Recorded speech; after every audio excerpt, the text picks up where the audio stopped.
10 ans après notre mariage, je suis devenue très riche grâce au pourcentage de propriété que j'avais dans l'entreprise de mon père. J'ai donc acheté à ma fidèle et charmante épouse un manoir pour que nous puissions y vivre, qui était accompagné d'un majordome qui était prêt à s'occuper de toutes les tâches indésirables. Mon horaire de travail était assez spontané car je pouvais me rendre au bureau à ma guise ou travailler à domicile. Notre mariage et notre vie ensemble pendant les 20 années qui ont suivi ont été heureux, à l'exception de quelques moments et événements étranges. Un jour, je suis rentrée du travail et j'ai trouvé le majordome avec ma femme, debout côte à côte en train de faire la vaisselle. Elle séchait, la partie la plus facile, mais je ne comprenais pas pourquoi elle faisait volontairement l'une des tâches ménagères et se tenait si près de lui. Leurs coudes se sont touchés plusieurs fois et j'ai toussé pour leur faire savoir que j'étais là. Ma femme a sauté, mais il s'est juste éloigné un peu d'elle. Elle a dit qu'elle se sentait mal qu'il soit ici tout seul, alors elle voulait lui tenir compagnie et l'aider un peu. Elle était si joyeuse et chaleureuse que je ne pouvais pas dire si elle avait de mauvaises intentions.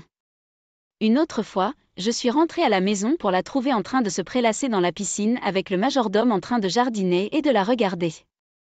Ils ont ri plusieurs fois avant que je ne sorte pour les saluer. Il était clair qu'ils étaient au moins amis, mais je n'aimais pas à quel point ils étaient amicaux. Je pensais que j'étais juste contrôlant et jaloux, alors j'ai accepté que ma femme était amie avec le majordome et se souciait de lui. Quel mal y avait-il à faire confiance à ma femme de 17 ans à ce moment-là ? Nous avons passé chaque moment où je n'étais pas occupée ensemble. Je l'aimais et je pouvais dire qu'elle m'aimait. Un autre événement étrange a été lorsque je suis montée à l'étage pour trouver le majordome fermant la porte de notre chambre.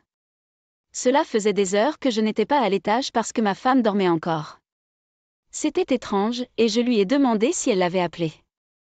Il a sursauté quand j'ai parlé et s'est retourné d'un air penaud, bien que je puisse dire qu'il voulait agir normalement. Il balbutia et dit qu'elle l'avait appelé pour lui demander de l'eau. J'ai accepté cela pendant un moment, mais je lui ai rappelé qu'il ne devait pas entrer dans notre chambre ou ouvrir la porte. Il ne savait pas quoi dire d'ailleurs, oui monsieur. Il s'est éloigné rapidement et j'ai ouvert la porte pour trouver ma femme en culotte buvant de l'eau. Je lui ai demandé si le majordome la voyait comme ça, et elle a dit non, elle a juste enlevé sa robe à nouveau. J'étais sceptique. J'envisageais sérieusement d'embaucher un nouveau majordome. Il semblait qu'elle flirtait avec lui, au moins, et je n'aimais pas qu'il soit très probablement dans notre chambre avec ma femme en culotte. Avant de pouvoir l'éliminer, je l'ai vu sentir la culotte de ma femme. Je sais, c'est vraiment mauvais, vraiment couillu. Je l'ai filmé par la caméra de sécurité. Je lui ai dit que c'était inacceptable et que cela mettait ma femme vraiment mal à l'aise. Je ne lui en ai même pas parlé, mais quand je lui ai dit qu'elle était mal à l'aise, il a immédiatement eu l'air de ne pas me croire. Cela m'a énervé. Je lui ai dit qu'il était viré. J'ai embauché quelqu'un d'autre, cette fois une femme de ménage car je savais que ma femme était hétéro. J'ai décidé que même si j'étais jaloux et protecteur, c'était une décision intelligente. Une semaine plus tard, je suis arrivée à la maison pour trouver la femme de ménage en train de jardiner. Je suis montée à l'étage et j'ai trouvé le majordome que j'avais viré sortant de notre chambre une fois de plus, sauf que cette fois, il était habillé en vêtements normaux, mais toujours un peu formels. Il m'a regardé comme s'il était amusé, mais incommodé parce que j'étais là et que je l'ai vu. Je lui ai demandé ce qu'il faisait encore chez moi, et il m'a dit que ma femme l'avait embauché pour autre chose. Il l'a dit avec un tel culot que tout ce que je voulais faire était de frapper son visage suffisant. Je lui ai dit de partir et de ne pas revenir, peu importe ce que ma femme lui disait. Alors qu'il s'éloignait, je suis allée dans la chambre et j'ai trouvé ma femme portant une petite chemise de nuit étriquée. Je lui ai demandé ce qui se passait, et elle avait l'air nerveuse. Elle m'a dit que j'étais rentrée plus tôt aujourd'hui que la semaine précédente, et je lui ai dit qu'elle savait toujours que mon emploi du temps était spontané et qu'elle ne devait pas changer de sujet. Elle est devenue rouge et m'a dit que je paniquais pour rien. Je lui ai demandé pourquoi elle ne pouvait pas expliquer pourquoi elle était ici dans sa chemise de nuit étriquée après que le majordome que j'avais viré soit sorti de la pièce. Elle était assez stupéfaite et a dit qu'elle l'avait réembauché pour des choses autour de la maison que la femme de ménage ne pouvait pas gérer. Je lui ai demandé si l'une de ces choses l'aidait avec sa plomberie et sa lubrification personnelle. Sa mâchoire est tombée et elle ne pouvait pas me regarder dans les yeux. Ses joues devaient brûler, elles étaient si rouges. On aurait dit que des vaisseaux sanguins dans son visage apparaissaient. C'était fou. Son visage n'est jamais devenu aussi rouge pendant les 30 années que nous avons passées ensemble. Elle a finalement dit d'une voix faible que s'il l'avait aidée avec cela, ce n'était rien contre moi. Je lui ai dit que c'était très certainement contre moi parce qu'elle m'appartenait. Nous étions partenaires de vie, et je suis le seul à pouvoir l'aider avec sa plomberie et sa lubrification. Elle a dit qu'elle ne lui demanderait plus de l'aider et m'a demandé de ne plus m'inquiéter. Je lui ai demandé si cela signifiait qu'elle admettait coucher avec lui, et elle est restée silencieuse. Elle hocha la tête très peu, les yeux larmoyants. Puis elle a commencé à parler très vite du fait que cela n'avait pas d'importance, qu'elle considérait juste que c'était un travail, rien de significatif qui enlèverait quelque chose à notre mariage, et qu'elle avait besoin que je l'oublie pour que rien ne change entre nous. Je lui ai dit que cela allait très certainement changer les choses entre nous, et que cela avait déjà tout enlevé à notre mariage. Je lui ai dit que nous étions finis, je l'ai insulté et je lui ai dit de sortir de chez moi. J'ai fait très attention à faire signer un contrat de mariage après avoir gagné plus d'argent. Ce n'est pas que je ne faisais pas confiance à ma femme à l'époque, c'est parce que mon père et moi étions avocats, ce qui signifie que je ne pourrais jamais être ridiculisée. Alors ma femme a fait ses valises avec tristesse. Elle avait trop de sacs pour quelqu'un qui n'avait nulle part où aller. Le majordome est venu la chercher dans la voiture qu'il s'est offerte avec les chèques de paie que je lui ai donnés. Ils sont restés dans un motel où le majordome était resté après que je l'ai renvoyé. Ma femme avait tellement d'affaires, de vêtements, qu'elle a dû en laisser une partie derrière elle, que j'ai immédiatement dit à la femme de chambre de vendre sur eBay, ou de garder pour elle-même. Ils sont restés dans ce motel aussi longtemps qu'ils le pouvaient, mais leur argent s'est épuisé sans que je signe les chèques. Ils ont essayé de me contacter, individuellement, en se blâmant mutuellement pour ce qui s'était passé et en me demandant de les ramener dans le manoir. C'était gratifiant qu'ils se retournent l'un contre l'autre et ne parviennent pas à survivre ou à faire quoi que ce soit de leur vie. Même à ce jour, mon ex essaie toujours de me demander de l'aide et me donne des histoires sanglantes mises à jour sur sa situation dans la vie. Ce n'est pas glamour, c'est loin de ce à quoi elle était habituée avec moi. Je suis devenue quelque chose comme Bruce Wayne en ville, et je n'ai pas à me plaindre. Même si sa trahison m'a fait mal, j'ai su dès le moment où j'ai découvert que je pouvais m'en remettre. Pas à cause de mon argent, mais parce que je sais ce qu'est l'amour. Et ce n'était pas ça. OP, je suis désolée que ta femme n'ait pas pu voir à quel point elle avait une belle vie avec toi. J'ai honnêtement l'impression que l'attention et la tension sexuelle qu'elle a ressentie avec le majordome étaient trop difficiles à gérer pour son cerveau immature. C'était un homme à proximité d'elle avec qui elle ne devrait pas coucher, peu importe à quel point il aurait été disposé. Il lui prêtait évidemment attention, et quand leur amitié s'est développée, elle ne pouvait pas garder ses jambes fermées. Je crois qu'elle était égoïste et matérialiste, et qu'elle n'avait pas le respect qu'elle devrait pour son mari loyaux et pourvoyeur. Ce que ce type de femme doit comprendre, c'est que résister à la tentation finit par payer. Aucun homme ne devrait pouvoir les convaincre de manquer de respect à eux-mêmes et à leurs conjoints en brisant leurs vœux et leur confiance.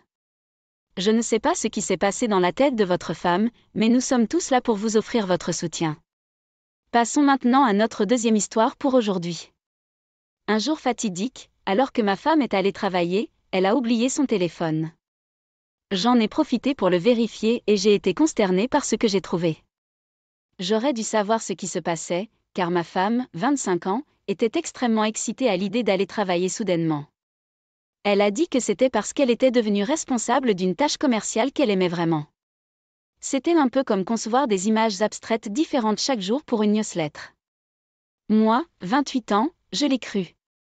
C'était une bonne fille, et j'étais fière d'elle pour nous avoir gagné un revenu supplémentaire pour les frais de subsistance. Le seul autre signe évident était qu'elle ne voulait pas avoir de relations sexuelles aussi souvent, mais je savais pourquoi. C'était parce qu'elle envoyait des sextos à un collègue, envoyait des photos et parlait des relations sexuelles qu'ils avaient eues. C'était dégoûtant. Je me suis immédiatement rendue à son travail. J'ai sauvegardé tout ce qui se passait pour son téléphone, car même si elle ne le récupérait pas, il allait être désactivé. Je l'ai apporté avec moi et j'ai commencé par le montrer à la réceptionniste, que je n'avais rencontré qu'une seule fois auparavant. Puis je lui ai demandé si je pouvais obtenir un laissez-passer pour aller déjeuner avec ma femme. Elle a ri et m'en a donné un. Elle savait que j'étais sarcastiquement furieux et que cela allait être un sacré spectacle. Elle m'a suivi, mettant un panneau de retour dans 5 minutes qu'elle a griffonné. Tout le monde a levé les yeux de son bureau pour me voir. Je devais avoir l'air déterminé et en colère. J'ai demandé à tout le monde de se rassembler, et ils l'ont fait. J'ai dit que j'avais des nouvelles à partager sur un endroit qu'ils connaissaient tous bien. Ils avaient tous les yeux brillants d'endorphine quand ils ont découvert de qui je parlais. Les gens ont commencé à chercher AP et ma femme. AP est sortie de la salle de bain juste à ce moment-là, et nous l'avons tous regardé. J'ai annoncé qu'il y avait un gars qui avait eu l'audace de coucher avec ma femme. Certains collègues ont commencé à lui crier des insultes. Parmi ceux-ci, il a été qualifié de méprisable. Juste à ce moment-là, la tête de ma femme est sortie de son bureau. Quand elle a vu que tout le monde la regardait, elle est retournée à l'intérieur et a fermé la porte. Maintenant, tout le monde savait à quoi ressemblait ma femme et AP nu. Certaines filles ont chuchoté qu'elles savaient que quelque chose se passait entre elles. Des collègues ont pris le temps d'imprimer des pancartes qui disaient des insultes diffamatoires et de les coller sur la porte du bureau de ma femme.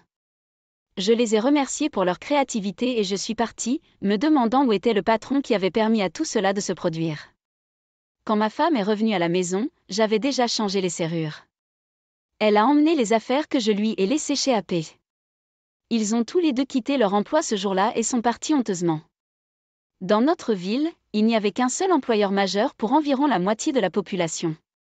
Alors quand je partageais avec les gens les choses dont ma femme parlait et prenait des photos, tout le monde dans la région le savait ou le voyait. Il ne leur a pas fallu longtemps pour décider de se déplacer à environ 500 miles à l'ouest. Je n'aurais pas pu demander un meilleur résultat.